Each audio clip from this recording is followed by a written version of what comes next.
Hey guys, welcome back to ArtosisCasts.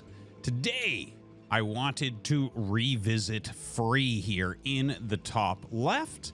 I just very recently did a cast of Free vs. Light. You might want to check it out. I actually thought it was like a really good learning game about like some of the deep strategy choices that happen in early on build orders. I really liked it. And when I saw, oh, there's another really good Terran that Free has played. Let's take a look at it. Over here we have Ssak. Ssak, you know, he did make it into ASL again finally after a couple seasons where he did not. Like 100% he's top 10 Terran in the world.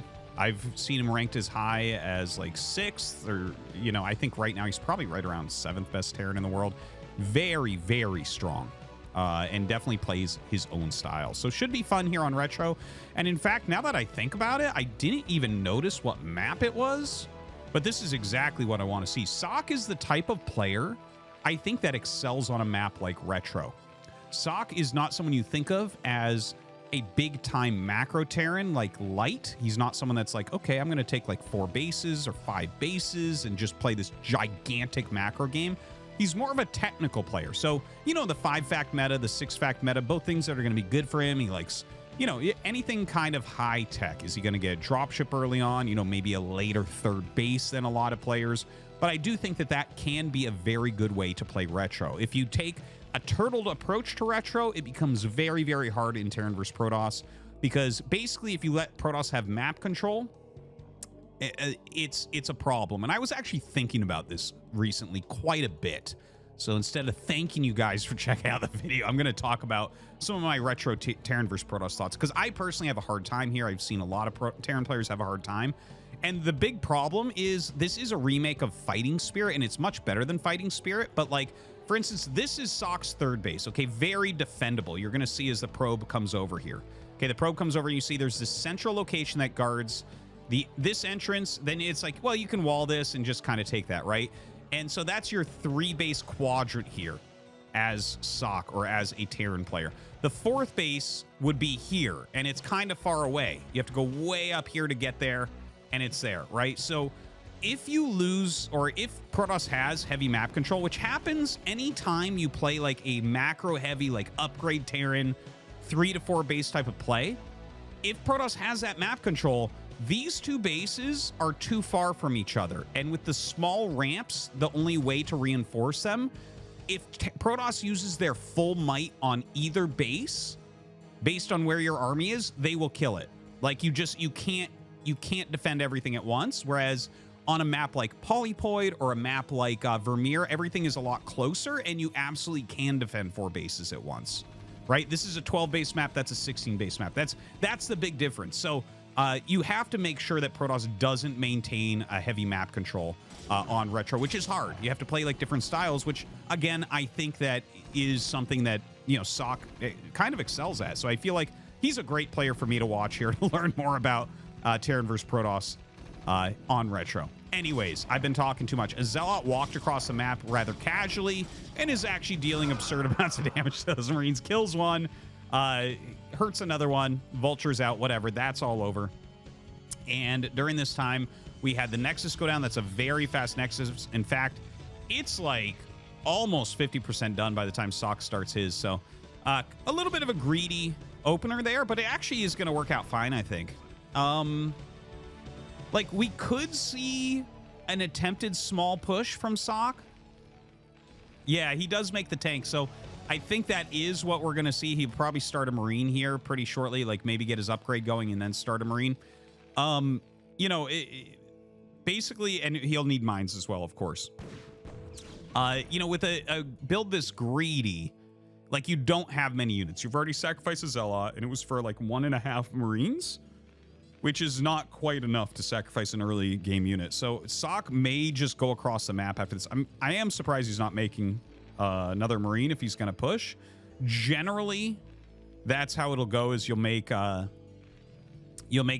try to get 4 Marines and then push across the map with a tank and like 4 Marines and vultures with mines, and just put some pressure on. And it's very, very popular right now, but it is cross spawn on Retro, which means the travel distance is completely absurd, right? If you're starting like down here and you want to get here, look at this. And you have to go through the center and then up here and then take a right. And yeah, it's really, really far. So the odds of this doing anything is pretty low. You can see that Free meets him on the map, just picks off a Marine. Nothing really is going to happen from this. This feels more like he's just pushing goons out of the way so he can lay some mines. Like he probably wants to get a mine up here, maybe a mine over here, maybe a mine here, that type of thing. So right now, Ssak, he runs up into this area. This is a great move. He's going to lay mines so that you can't escape. He's going to be able to get this goon kill. He's going to sack a vulture for it, which is fine. Oh, he might drag. Ooh, good try there by Free. Doesn't quite get that that kill on the second vulture. That would have made that much more worthwhile for him, but good solid move from Ssak. I'm surprised he's doing anything with this. I'm surprised he doesn't just turn around and go home. Two goons going out on the map, kind of brave there. By the way, back at home, this is like a very upgrade Terran-esque thing, but I don't think he's going to go Starport with it. He's getting +1, and he has the Academy, so it looks like a Goliath build. But I believe what we might end up seeing here is him going into like a 5 or 6 factory that we've been talking about so much lately that is so meta. Now, looking up here, we have a Citadel on the way. This is peculiar. I think this will be a 2-base Arbiter. This doesn't look like a DT drop type of situation. Now, I do want to mention, I think Arbiter, and I've said this in some casts on the channel. If you happen to watch everyone, leave me a comment. I'd like to know how many people watch these and actually watch everything, because it's a lot, man. I spend a lot of time doing it. I appreciate you guys spending a lot of time watching them. But I've been talking about this recently, where I think Arbiter should rejoin the meta as the strongest build, because Arbiter is a great counter against the 5 and 6 factory play that we've been seeing from Terran players. These very kind of aggressive mid-game-ish pushes, they really don't fare well against Arbiter. Against Arbiter, you want to take your 3rd base very quickly. And I think especially retro, Arbiter is the best build. Just like on Fighting Spirit, it allows you to have a giant army to run around the map with, but also these bases, these additional expansions, if you recall there, the base is done at least for a while. You may not necessarily kill the command center, but you'll either kill like all the SCVs or the command center probably, right? Like if they have a ton of mines, okay, well, you know, that's going to blow up your army, but it'll also blow up some SCVs. If they don't have the mines, you can target the command center, right? And it's just very messy to clean up. So anyways, I love the build from Free. I actually like casting that game against Light and now casting this game. I feel like Free is pretty damn on top of what he should be doing recently. And if he just gets his execution down, like we might actually see Free rise up to where he was, right? Like, you know, I always mention he was one of the 6 dragons, which that was like the term for the 6 best Protoss players in an era where Protoss was, there was like basically 6 that were head and shoulders above everyone else back in like 2008-ish. And Free was one of those 6. And I feel like he could do something like that again. You know, right now we have some very strong Protosses and players like Bisu, Mini, Rain, Snow, and Bess. Could Free get himself up there into the next slot? Because who is the next slot right now? I think it actually might be Shuttle. But maybe he can surpass that. Anyways, Ssak actually figured out what was going on super, super well. You know, he got these quick ComSat scanners that allowed him to see that this is, in fact, Arbiter tech. And he took his 3rd base very quickly off of 3 factories, which is exactly what you're supposed to do against fast Arbiter.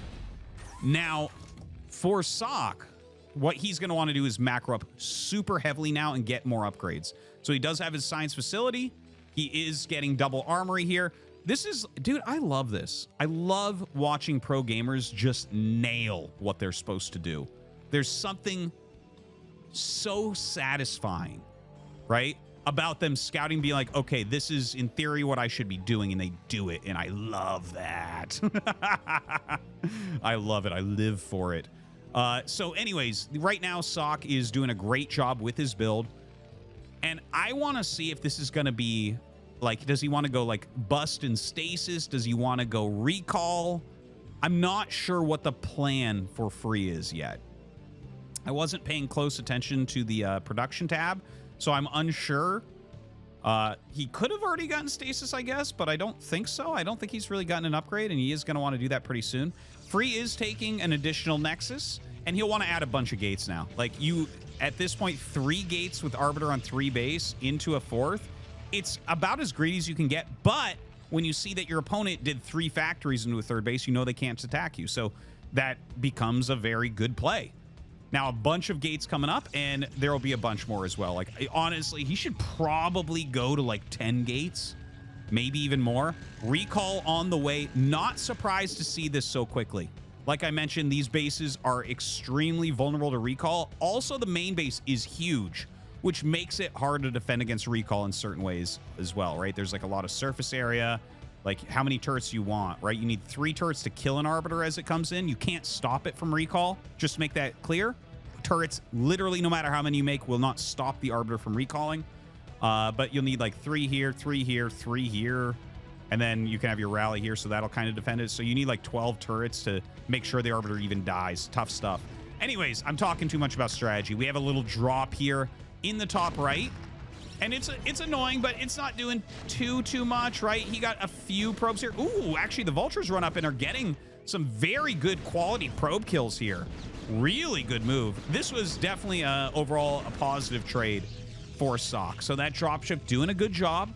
Brings Free down into 62 probes against the 62 SCVs. Ssak continuing to macro up. He's up at 6 factories now, adding some more. 3 add-on. Oh my God, I did not expect something like this. So he already has Science Vessels and EMP on the way, right? He has 3 gases. Now, as far as like the kind of the theory behind production, or the rules behind production, I guess is a better way to put it. Once you have 2-1s started, and if you want to get vessel stuff, that stuff started, you should have 1 gas, 1 add-on per gas. So he's gone up to 3, which means he's going to be tank heavy. Tank heavy in general is very good against Arbiter, because the way that they end up killing your army is stasising tanks, and then you have less tanks, and tanks are actually what deal armor.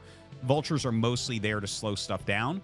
So by super massing up tanks, it's very, very helpful. But this game looks like it's one that should go pretty darn long. Like, just looking at this layout, like, Ssak is pretty well defended. He's starting to get some anti-Arbiter. You know, like I was saying, you're going to need like 3 here, 3 here. Notice he leaves his Goliaths here because he knows that, right, Arbiter could be coming in, and he needs like a good spread of defense. Now, there's that recall I was talking about. Recall's in, not a lot of mines. This is an only Zealot recall, so no goons in here to threaten the command center, but he is busting quite a bit. The goons fighting up the ramp right now. He's holding these Zealots back for now. The tanks start to run up. Now the Zealots are going to want to come over as those tanks are coming up. Look at this. Zealots getting on top of these siege tanks, and he's having a hard time moving over. The drilling SCVs going away actually glitched a ton of units, so that is a bit of a problem. Not that many tanks over on the side, and you can see how strong those recalls are. See, notice how he's having a very hard time clearing out this base. Free doing a fantastic job. And he's going to pick the Science Vessel as well. He's picked multiple siege tanks. Oh, man, this is so rough. A lot of SCVs going down. Look at this. He was at 62 SCVs before, and here is that targeting on the command center that I was talking about before. He's going to lose his 3rd. Dude, this game is pretty much over. You can't, on 2 base, feel like you're going to win this game. Maybe Ssak has an opportunity for 1 attack. But let's see. Look at the gateway count. Very, very good. Oh, double Stargate Arbiter is up. Really good there as well. The 3rd base just gone. Do you just start a new 3rd command center? I don't think so. He's got 2-1. I think you just counterattack, and that's it. Like, that's your only chances. Your counterattack needs to do a lot. And I think the only place that makes sense to counterattack is here. He has to attack. If he can control this area, he can still win the game. But that's what he has to do. He has to get to here so that he can kill this base and this base. And that's like the only way he's going to have a real chance here. So he is moving out very, very quickly. Has an okay amount of siege tanks. Has EMP here, so that's really important. We have 2 Arbiters here. Stasis is only now started. Oh, we have another recall. Oh my God. Recall into the natural. Ssak, oh, he's attacking, I think, the wrong area as well. Like, killing the 3rd base isn't enough. And he's losing so many workers. Look at this. 28 SCVs remain. Wow. Really, really good stuff here. Coming out of Free. I gotta say, like, the game is very, very close to over right now. Like, this push has to do so much, it's silly. In fact, on 1 base, there's just no chance. Like, he'll get everything whittled down over time. He still has very good army supply, so there's that, I guess. But he's going to lose his command center as well. At this point, you could sacrifice 10 goons to kill this, and it's worth it. Because then the cloaked units, there's just like, there's one scanner, right? So you just can't stop cloaked units, which could be Arbiter or, oh my god, he stasis that as well. So that was, okay, that was magnificently done. That was, I think, from free, 100% perfect understanding of how to play this map. Like that, it kind of scares me. Because if every Protoss understood strategically what free was doing here and why it's so strong, because I felt like Ssak did the right thing. It's like, oh, your opponent's going Arbiter. Okay, well, take your third base. Right? That's what you got to do. You got to take that third base, you know, ASAP so you can really macro up. But even then, free was like, oh, third base off of 3 factories. Well, I take my 4th off 3 gates, which is crazy. Right? And then he just sets up a recall. Doesn't even care about stasis. Knows that Ssak can't move out. Sets up a good recall. Flanks in with the rest of his army. See, he brought all of his army to bear on one position and was able to kill it. And Ssak wasn't even on 4 base. So I think that that was like a perfectly played game from free. It was one of the cleanest, most methodical, strategically sound games I've seen from a Protoss Pro. Bravo to free. All right. Great game. Hope you guys enjoyed, even though I guess it was one-sided. I really enjoyed that one, even with Terran getting smacked. All right, guys. Thanks for watching. We'll see you later.